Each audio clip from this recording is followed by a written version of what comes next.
ಎಲ್ಲರಿಗೂ ನಮಸ್ಕಾರಗಳು. ನಮ್ಮ ಇವತ್ತಿನ ಕಾರ್ಯಕ್ರಮ ಮೊಬೈಲ್ ಬಿಡಿ ಪುಸ್ತಕ ಹಿಡಿ. ಈ ಮೊಬೈಲ್ ಬಿಡಿ ಪುಸ್ತಕ ಹಿಡಿ ಅನ್ನುವಂತ ಕಾರ್ಯಕ್ರಮದ ಬಗ್ಗೆ ನಮ್ಮ 7ನೇ ವರ್ಗದ ಮಕ್ಕಳು ಹೇಳಲು ಬರುತ್ತಿದ್ದಾರೆ. ಗುರುವಿನೊಡನೆ ಪುಸ್ತಕಗಳು ನಮ್ಮನ್ನು ಪರಿಪೂರ್ಣತೆಯ ಕಡೆಗೆ ಒಯ್ಯುತ್ತದೆ. ಪುಸ್ತಕ ಹಿಡಿದರೆ ಬುದ್ಧಿ ಚುರುಕು, ಮೊಬೈಲ್ ಹಿಡಿದರೆ ಕಣ್ಣು ಮುಸುಕು. ಪ್ರತಿದಿನ ಸ್ವಲ್ಪ ಓದು, ಹೊಸ ಜಗತ್ತನ್ನು ನೋಡು. ಪುಸ್ತಕ ನಮ್ಮ ಒಡನಾಡಿ ಪ್ರಗತಿಗೆ ಇರುವೆ ದಾರಿ. ಮೊಬೈಲ್ ಹಿಡಿ, ಪುಸ್ತಕ ಹಿಡಿ. ಮನೆಯಲ್ಲಿ ಪುಸ್ತಕವಿರಲಿ, ಮನದಲ್ಲಿ ಬೆಳಕಿರಲಿ.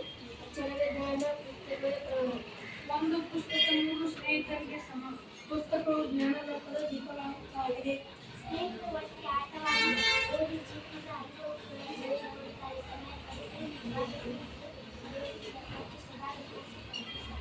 ಪ್ರತಿದಿನ ಸ್ವಲ್ಪ ಓದು, ಹೊಸ ಜಗತ್ತು ನೋಡು. ಪುಸ್ತಕ ನಮ್ಮ ಒಡನಾಡಿ ಪ್ರಗತಿಗೆ ಇದುವೇ ದಾರಿ.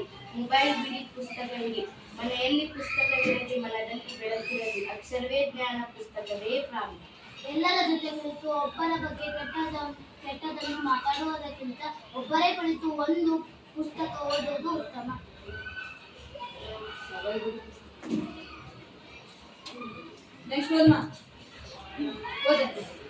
ಪುಸ್ತಕ ಓದಿ ಬದುಕು ರೂಪಿಸಿ. ಜ್ಞಾನದ ಭಂಡಾರ ಪುಸ್ತಕ, ಬದುಕಿನ ಕನ್ನಡಿ ಪುಸ್ತಕ. ಪುಸ್ತಕ ಮನುಷ್ಯನ ಅತ್ಯುತ್ತಮ ಗೆಳೆಯ. ಅಕ್ಷರವೇ ಜ್ಞಾನ, ಅಕ್ಷರವೇ ಪ್ರಾಣ. ಮನೆಯಲ್ಲಿ ಕುಳಿತು ಮೊಬೈಲ್ ನೋಡುವುದಕ್ಕಿಂತ ಗ್ರಂಥಾಲಯಕ್ಕೆ ಹೋಗಿ ಒಂದು ಪುಸ್ತಕ ಓದುವುದು ಉತ್ತಮ. ಪುಸ್ತಕಗಳು ಜ್ಞಾನ ಭಂಡಾರವಿದ್ದಂತೆ. ಪುಸ್ತಕಗಳನ್ನು ಓದುವುದರಿಂದ ಜ್ಞಾನ ಹೆಚ್ಚಾಗುತ್ತದೆ. ಆದ್ದರಿಂದ ಪುಸ್ತಕಗಳನ್ನು ಓದುವ ಅಭ್ಯಾಸ ಮಾಡಿಕೊಳ್ಳಬೇಕು.